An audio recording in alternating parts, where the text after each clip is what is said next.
Hello, welcome to the fifth and last session of Kemer Debate competition.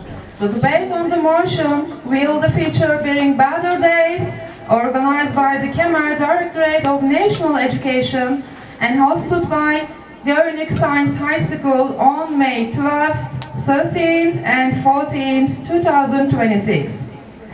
Before we begin our program, please switch your mobiles to silent mode. Thank you. A total of 10 teams will compete in our debate tournament. The last debate session will take place between proposition team Yanartaş Çıralı and opposition team Gedelma. First of all, I'd like to introduce our distinguished jury members. Akdeniz University faculty member at the Department of Foreign Language Education, Faculty of Education, Professor Dr. Binur Genç İlter. Thank you. Akdeniz University faculty member at the Department of Foreign Language Education, Faculty of Education, Associate Professor Dr. Fatma Özlem Sakar. NG Hotels Facilities Bay Operations Manager, Mr. Ahmet Emre Erten. Thank you for supporting and joining us. Now, I'd briefly like to explain the rules of the debate to the teams. Each team consists of 3 speakers, and each speaker will deliver a 5-minute speech in alternating order. During the speech, a single bell will indicate that you have 1 minute remaining. 2 bells will signal. End of the speech. At the end of this round, there will be a 5-minute recess for preparation for the closing speech. After the team leaders deliver their closing statements, the session will come to an end. Good luck for both teams. Now, the proposition team will have the stage first. I'd like to invite the first speaker of proposition team, Yanartaş Çıralı, to begin.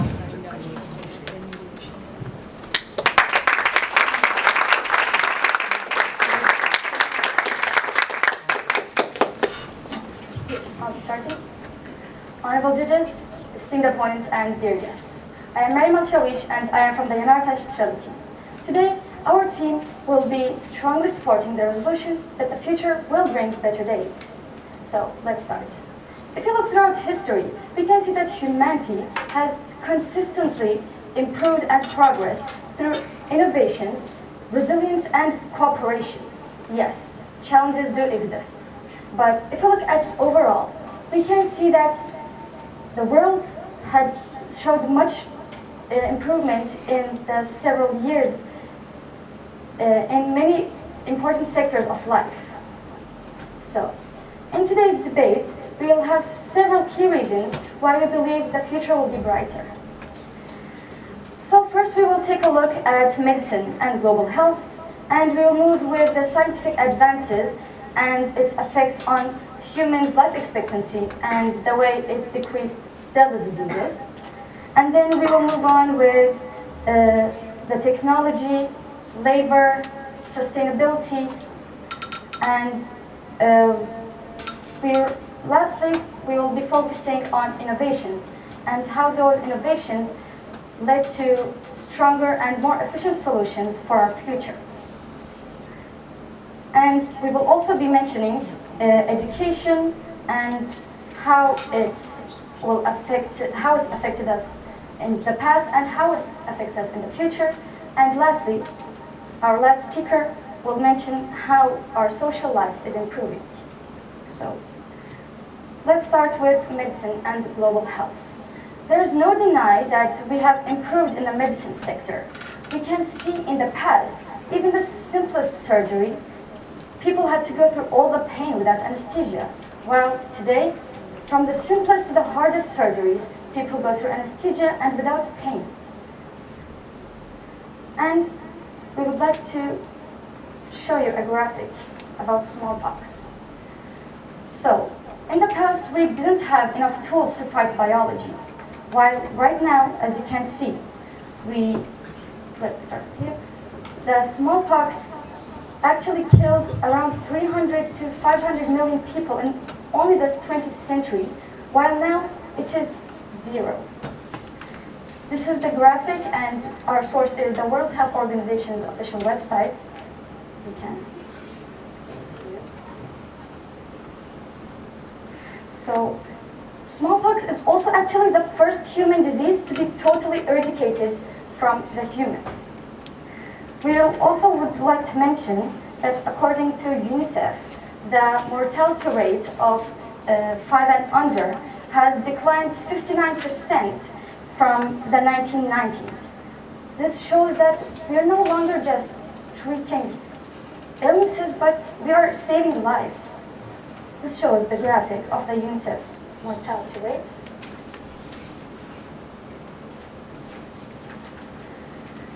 And we'd like everybody to remember that this is not the first time we debated about this topic. This topic was debated throughout history many times because of different innovations. We debated this topic when we made the first cars, machines, and in fact, in 1991, when the World Wide Web was first opened to the public, people debated that the humanity cannot handle the digitalization, but as you can see, not only did we handle it, but we actually thrived with it. We made more innovation throughout the years through it. And seeing all of these, we think the future is brighter. Yes, this will keep debating after, this debate will continue after every innovation. But as you guys can see, we shouldn't stay closed-minded. We should open our minds and see that innovations do not affect us badly in every situation. Yes, most things can have bad effects, but even something as simple as a knife has a bad effect if you use it badly. We shouldn't look at the bad side of history always. Lastly, we'd like to remind everybody that after every storm, no matter how long it lasts, there will always be a clear sky at the end. Thank you.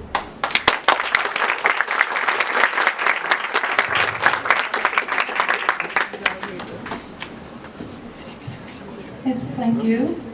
The first speaker of the team, Gedelma. Welcome to stage.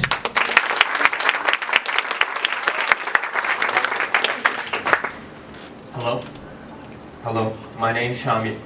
I am from the Gedelma team supporting my team. I am speaker of my group, and I will explain why the future will in fact not bring better days.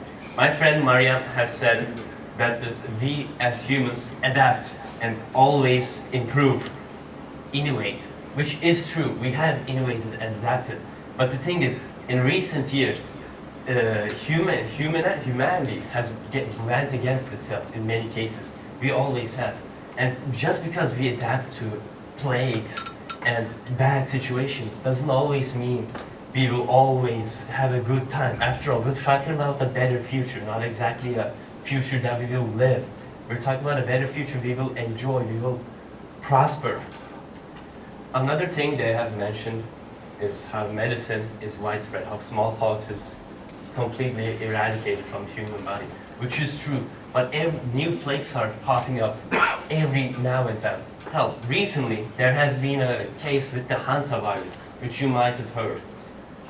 Recently, from Argentina, there's a rodent-based plague virus that normally spreads only from rodent to rodent. But this specific version of the hantavirus, found from the cruise ship, that has spread onto, currently has cases in China, India, Netherlands, and even suspected to have over 700 cases already, can spread from human to human touch. It lays 9 weeks dormant and has 40% lethality, which could mean it could end not just millions, but even billions if it spreads fast enough. Another thing is, humans always have went against each other. For example, life quality in America right now, people are struggling to buy houses because the upper groups, for example, a company named BlackRock, has bought houses, rentals, anything And they buy these houses, they spread the prices, they make the prices go up. And the younger generations that are living on barely on minimum wage cannot even rent a home. They can't even rent any houses they have. In Turkey, the minimum wage is currently lower than the poverty line and even almost the hunger line. This is terrible.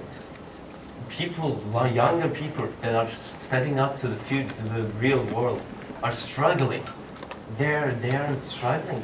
Plus, the same people in these upper ranks start wars, manipulate the media, do all of these things just to take control, just to get their own lives better. For example, there's currently a war in Lebanon, displacing millions, and the media just shrugs it off. There's a war in Yemen. Barely no media is covering the war in Yemen, which is killing millions because of religious topics that the people, the kids even don't know about. Why do kids have to die just for these upper peoples, just as these groups say, I am right or you're right? Why does that matter for kids that are just born, just teens that are trying to learn the real world and adapt? Adaptability is always going to happen, of course, but the humanity will suffer while we adapt. We will suffer while adapting. That's just the reality of this world. We might go through the future, sure, but that doesn't mean that it will be a good future. Think about it. When there's this many wars, this many plagues, even for example, the Epstein files, they have been released a few months back. How do you have freedom of speech? When the things you see on your phone is truly controlled, fully controlled, do you really think you think what you think? Do you really think you think independently? No. Some people control our world and that's just the reality. Thank you.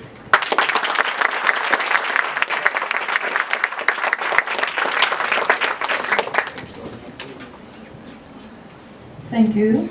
Yes, now second speaker of Yanartaş Çıralı team.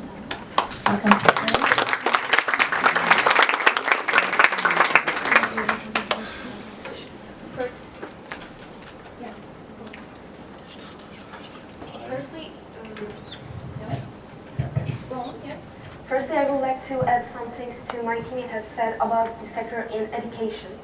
So, in the past, the majority of the world didn't have the access to education because of the discrimination they have faced against their race, gender, and religion. And I would also like to mention that in the past, there wasn't any universities that allowed women to study. But today, in the same universities where they didn't allow women to step a foot into, there are now thousands of women graduates. And I would also like to say that with the developments in technology and with the development of internet, there are now easy accessibility to the tools and materials we need to support our education. And we can also provide education through radios to those residing in the conflict zones without the need of any money or internet. It is the easiest way to provide education. And now I would like to pass on to the next topic, healthcare. With the body part of United Nations World Health Organization cooperating with some non-governmental organizations such as Red Cross and Doctors Without Borders, much more people has access to the treatment they need. And the opposition team has talked about new diseases forming. Well, as life continues, there will be new bacteria and new diseases forming. And, well, I would also like to talk about that humanity will also adapt and gain resistance against these diseases. And I would also like to mention that with the recent pandemic we have experienced, COVID-19, we are now holding the record time of finding a cure to worldwide deadly diseases. So humanity will also reach this diseases that will become in the future. And now I would like to talk about the next topic, racism. In the past, the continents that held the highest rates of racism, America and Europe, we can clearly say that the rates have significantly dropped. Even those who still are racist have to hold a respectful posture against the immigrants and refugees because they are the ones holding up their economies by working in blue-collar job sector, which is simply construction, manufacturing, repair, industry, and agriculture. While you compare these job sectors to doctors, lawyers, or judges, it may seem basic, but actually this job sector is the most functional job sector in the world. And now I would like to pass on to the next topic, which is laws. In the past, the wars did not just stop within the military, it did not just stop between the soldiers, but it was reaching the both elder and the young.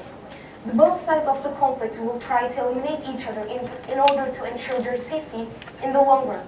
But today, there are international laws that are protecting the civilians. And with the Vienna Convention, human rights has been prioritized over anything that can come up to your mind. And there are even criteria, which is just golden norms set by International Court of Justice that ensures the rights of civilians. Therefore, if any state violates human rights, then they will face the penalty they deserve, judged by International Court of Justice. And now, passing on to the next topic, I would like to talk about technology and science. I would like to give an example of an animal group that is about to be extinct, white rhinos. There is only 2 females left in the whole world, and because of the lack in male rhinos, they cannot produce. But thanks to the developments we had in science and technology, the scientists has united in order to restore this animal group. We are now creating embryos for those rhinos, and we are now restoring this animal group. We are saving them from being extinct. And that will be all.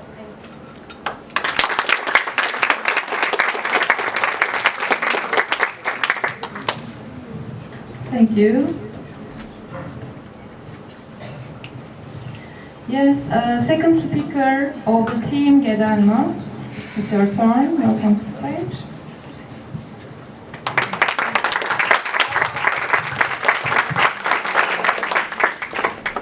Hello, dear judges, dear audience, and dear opponents. I'm Marina, and I'm here to prove you why will our future be bad. And of course, we all dream about a good, bright future, but if we look at the global trends, we can see that our future, unfortunately, won't be bright. So the first thing is that with the development of social media, people will start spending more and more time in their phones, and although we became all connected digitally, real human interaction is constantly decreasing. According to OECD, people that spend four hours a day in the social medias report that they're feeling way more isolated than people that spend less. And you can say that 4 hours a day in a phone is too much, that people normally don't spend that much time. Well, unfortunately, I have to prove you wrong, because according to global statistics, average people spend 32 hours in a week in their phones, which is a lot of time. So you can now also say that with development of phones, their education became more available for a lot of people. And yes, that's true, but let's look at the real statistics. You can see that only 10% of phone usage is really used for education, and 15% is used for communication, which is incredibly small. So a lot of people is just using their phone for more like social media, gaming, or other useless things. And for this isolation that phone overusage creates can affect on some people that have a mental disease in a very wrong way, and affect them in a way that the real world wouldn't. I mean that the people that the internet may push some people into doing some awful things, such as shooting or killing or murdering innocent people. So if we look at the global statistic of internet usage, we can see that we are using it in a very wrong way, and it's not the way that we should use it. So the other thing is that people started going through social media more, and they're starting falling for influencers that are rich, famous, cool, and they want to be like them, and they're easily falling for the advertisement that these influencers give them, buying more and more things, creating a cycle where they can buy happiness for money, which is not right, and it's not just an empty talk. We can see that the consumption more than tripled since 1970s, and the billions of waste is producing in a year. And this will only grow and increase. We'll just produce more and more waste through the coming years.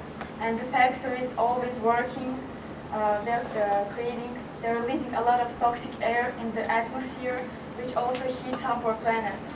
So we can see that through the 19th century, our climate change is always growing. And for now, it's growth in 1.4 degrees, which doesn't seem much, but in the future it will grow even more. In this century, it's expected to grow in 2.5 degrees, which is also a lot. And it will bring us floods, ice meltings, and it will increase sea level, which is a good thing, and many countries may stay underwater. And my opponent mentioned that women get more rights, that we could kill disease, but I want to ask, how many people will die while they're trying to cure these diseases? How many people will suffer from them? And the fact that women and other people got rights, yes, that's true, that's good, but that doesn't always mean that we will have a good future only because of that. The thing that I want to say is, yes, we have a good life now, and we got more rights, but that doesn't mean that it will affect on our future in a good way.